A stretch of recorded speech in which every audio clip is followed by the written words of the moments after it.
Second innings retired police group દ્વારા જયંબે સ્કૂલના સહયોગથી સેવાકીય કાર્યના ભાગરૂપે છાસ વિતરણ કાર્યક્રમનું આયોજન કરવામાં આવ્યું હતું।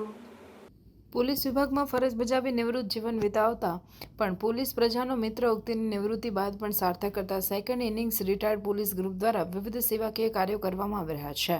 ધૂમધકતા ઉનાળાની ગરમીને ધ્યાનમાં રાખી સામાન્ય પ્રજાની તરસ छिपाવવા ઠંડક પહોંચાડવાના ધ્યેય ઉદ્દેશ્ય સહિત ઠંડા પાણીના જગ સ્ટીલના ગ્લાસ સાથે ભરૂચમાં સ્ટેશન પોલીસ ચોકી તથા જાડેશ્વર ચોકડી બ્રિજ તેમજ જંબુસર બાયપાસ પર second innings retired police group દ્વારા ઠંડા પાણીની લોક સેવા કાર્ય શરૂ કરવામાં આવે છે। જે બાદ જયંબે સ્કૂલના સહયોગથી તુલસીધામ વિસ્તારમાં છાસનું વિતરણ કરવામાં આવ્યું હતું, જેમાં નિવૃત્ત પોલીસ કર્મીઓએ સેવાકીય કાર્યમાં ઉપસ્થિત રહી લોકોને છાસનું વિતરણ કરી ગરમીથી રાહત આપવા પ્રયાસ કર્યો હતો।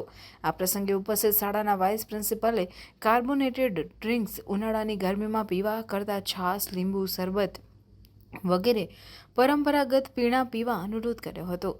ધૂમધકતા ઉનાળાની ગરમીમાં second innings retired police group દ્વારા ઠંડા પાણીની તેમજ છાસની લોકસેવા કાર્ય શરૂ કરવામાં આવ્યું છે, જે અન્યો માટે પણ પ્રેરણાદાયક બની રહે તેમ છે।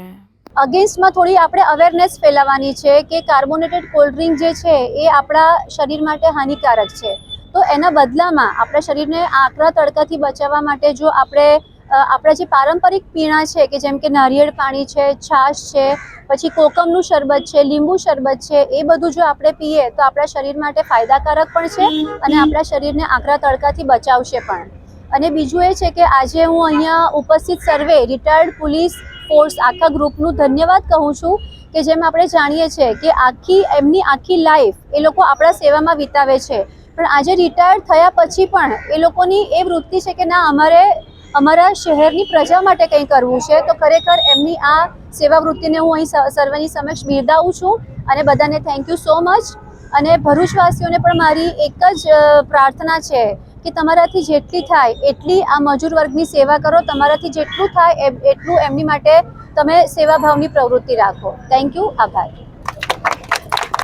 અને એ ખૂબ જ સારો કાર્યક્રમ છે, ખાસ કરીને મજૂર વર્ગ જે તરસ્યા રહીને આટલી ગરમીમાં કામ કરે છે અને એમને સંતોષ આપવા માટે જ આ કાર્યક્રમ રાખવામાં આવેલ।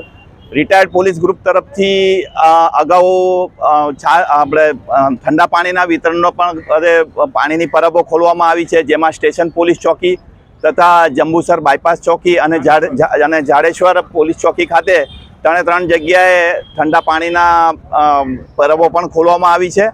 અને આજ રોજ આ ફરીથી આ સહયોગથી છાસ વિતરણનો કાર્યક્રમ રાખવામાં આવેલ, જે બદલ અમે જયંબે ઇન્ટરનેશનલ સ્કૂલના અમે સૌ આભારી છીએ। જય હિન્દ, જય ભારત।